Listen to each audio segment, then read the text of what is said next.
की रक्षा के लिए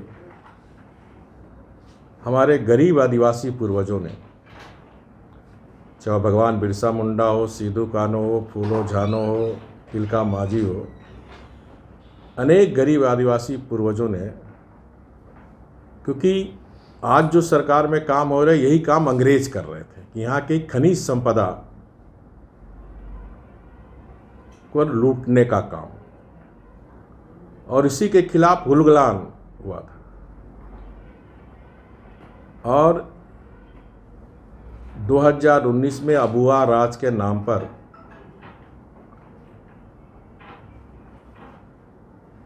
ये जो बबुआ मुख्यमंत्री है, इनके राज में न सिर्फ खनिज संपदा की लूट हो रही है, बल्कि झारखंड में हमारे आदिवासी, दलित, बच्ची और महिलाओं की अस्मिता की भी लूट हो रही है।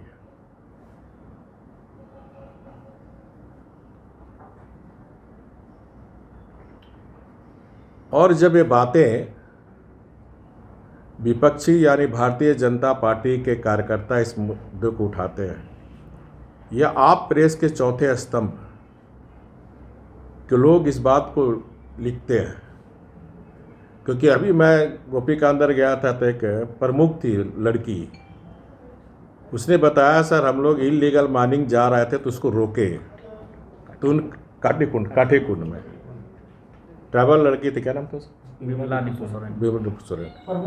प्रमुख, हाँ प्रमुख बोली, उन पर भी केस कर दिया था। इस तरह दर्जनों न सिर्फ भारतीय जनता पार्टी के कार्यकर्ता बल्कि आम जनता, जिसको झारखंड से दर्द है, संथाल परगना से दर्द है, वैसे लोग भी जो विरोध कर रहे हैं उन पर केस किया जा रहा है। जो मीडिया का चौथा स्तंभ है उन पर भी, जो मेरी जानकारी, अभी तक 6 पत्रकार पर केस हो चुका है।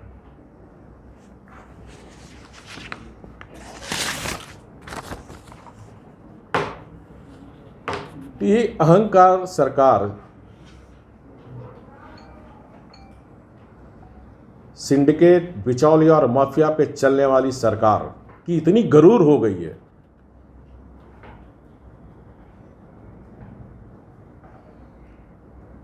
अब वो प्रेस की आज़ादी को भी छीनने का काम डरा धमका के कर रहे हैं।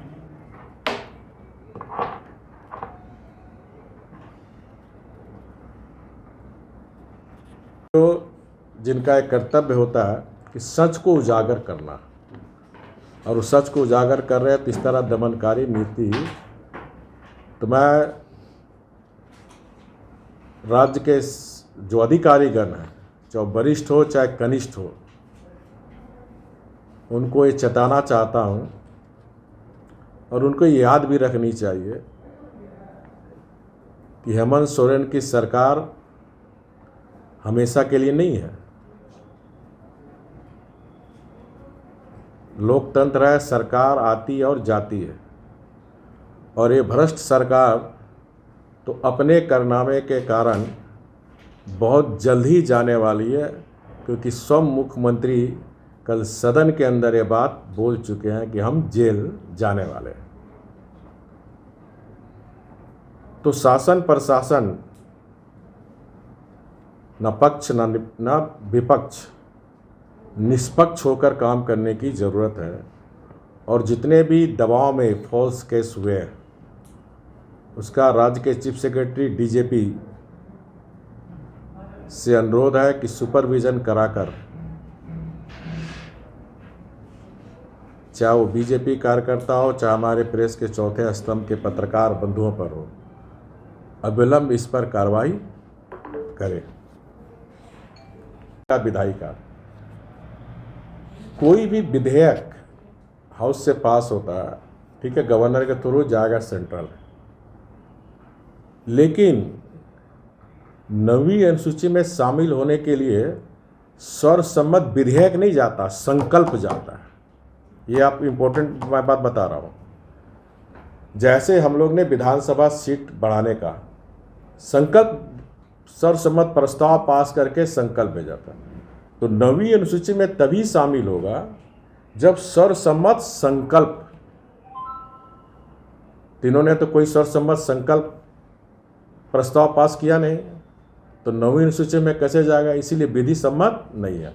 आनन फानन में अपना चमड़ा बचाने के लिए लोगों को फिर गुमराह करने का काम। दूसरा था जहां आरक्षण देने की बात है, ये आप सभी लोग जानते हैं कि 50%, क्योंकि बाबूलाल मरांडी जी के समय भी पिछड़ों का आरक्षण बढ़ा था, जिसको हाईकोर्ट ने टर्न डाउन कर दिया। अभी हाल में महाराष्ट्र सरकार ने भी बढ़ाया था, जिसको सुप्रीम कोर्ट ने टर्न डाउन कर दिया, और ये कहा कि 50% से आरक्षण नहीं बढ़ सकता। 10% माननीय प्रधानमंत्री जी ने, जो सामान्य समाज है, गरीबी रेखा से, पार्लियामेंट से पास करके राष्ट्रपति को भेजा, सुप्रीम कोर्ट में से बहस हुआ और सुप्रीम कोर्ट ने भी इसमें फैसला दे दिया, क्योंकि वो विधि सम्मत था। ये झारखंड की जनता जानना चाहती है सरकार से कि जो आरक्षण आपने बढ़ाया, क्या आर्थिक सामाजिक सर्वेक्षण कराए हैं?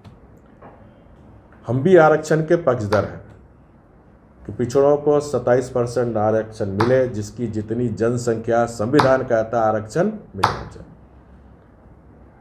और 2019 में हमने पिछड़ों का आरक्षण शुरुआत की थी। ये सरकार आने के साथ पिछड़ों का आरक्षण बंद कर दिया। तो आनन फानन में बिना आर्थिक सर्वेक्षण कराए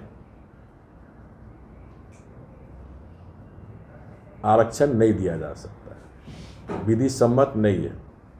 जहाँ तक तमिलनाडु की बात है, तो तमिलनाडु में 1993 में करुणानिधि जी ने 2 कमीशन बनाया था और आर्थिक सामाजिक का सर्वेक्षण कराकर डाटा देने का काम किया था, तभी उसको सुप्रीम कोर्ट ने अलाउ किया था।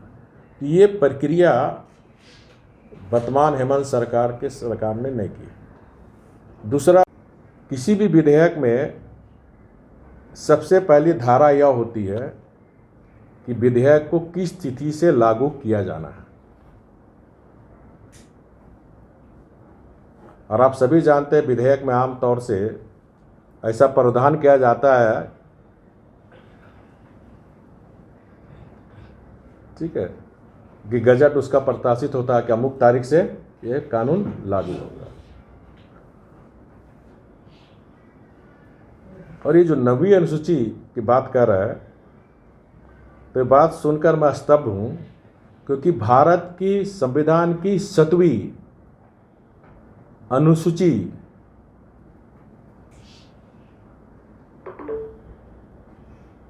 में राज्य सरकार को राज्य की विधायिका का अधिकार क्षेत्र है। भारत के संविधान के 7वीं अनुसूची के राज्य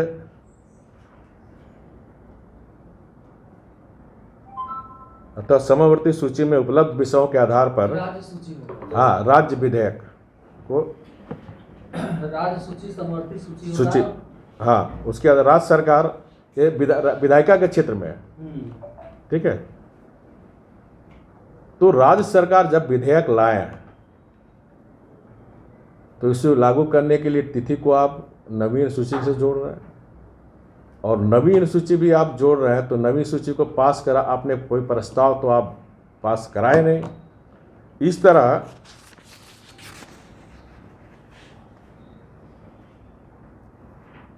ये झारखंड के आदिवासी मूलवासी झारखंड वासियों के आंखों में धूल झोंकने वाला विधेयक पास करने का कोई औचित्य नहीं है। ये आदिवासी मूलवासियों को धोखा देने का काम, झूठ और फरेब के आधार पर राज्य की भोली भाली जनता को ठगने का काम किया।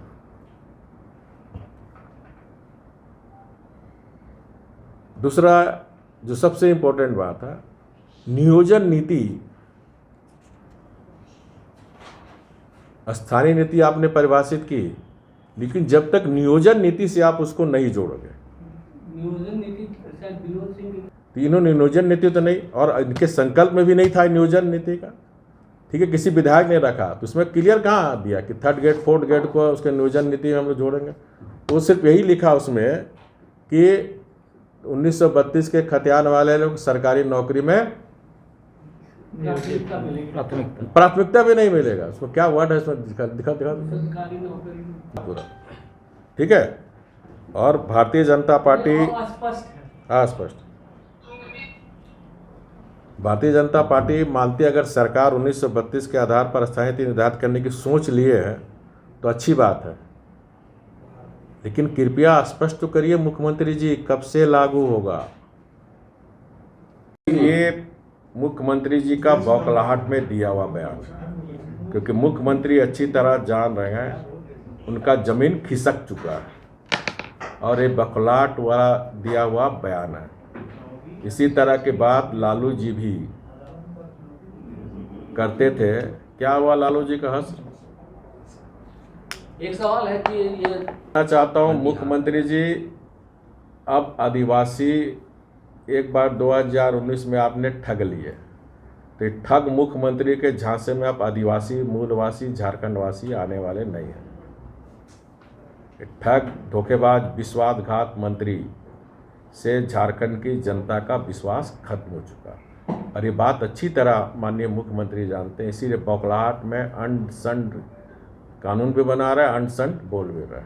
दावे के साथ कहता हूँ ये सरकार जा रही है, अब भाजपा सरकार आ रही है। ये खत्म होगा जब तक, हाँ, नियोजन नीति क्लियर हो भी है इसमें, जब तक नवीं अनुसूची में शामिल नहीं होगा तो ये कानून लागू होगा नहीं। हेमंत सोरेन ने पास किया, तो जब तक कानून वहाँ लागू होगा नहीं तब तक तो नियोजन चलता रहेगा। कहाँ लिखा है खत्म हो गया?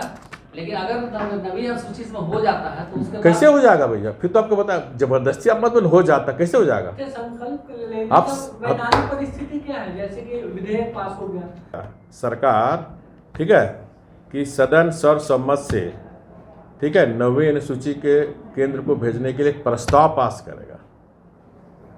यही विधायी कार्य, इसके लिए फिर तब जाएगा हाथ फिर सदन खोलना होगा, फिर से मतलब हाँ, विशेष सत्र बुलाना होगा, फिर बुलाना तो होगा। विशेष सत्र इसलिए का विधायी कार्य का का ये विधि सम्मत नहीं है। विधेयक अलग चीज हो गया भैया। नवीं सूची में किसी भेजना तो सर्वसम्मत सदन से पास होना चाहिए। दूसरी ये बोला आप लोग लिखे कानूनी इसका दायरा बढ़ाएगा। सुप्रीम कोर्ट ने भी नवीन सूची का समीक्षा कर सकता है कि कानून सम्मत है कि नहीं। ऐसा नहीं है कि नवीन सूची में जाएगा तो सुप्रीम कोर्ट नहीं देख सकता। साहनी केस में अभी आप बता दे रहे हैं, ढोंग करने की बात है तो यह भी स्पष्ट करना चाहूँगे, माननीय सर्वोच्च न्यायालय के द्वारा वर्ष 2007 में IR कोहिलो के मामले में दिए गए निर्णय के अनुसार सिर्फ नवीं अनुसूची में शामिल कर दिए जाने के आधार पर किसी कानून को सही नहीं ठहराया जा सकता और वैसी परिस्थिति में भी न्यायालय कानून की वैधता की जांच कर सकती है।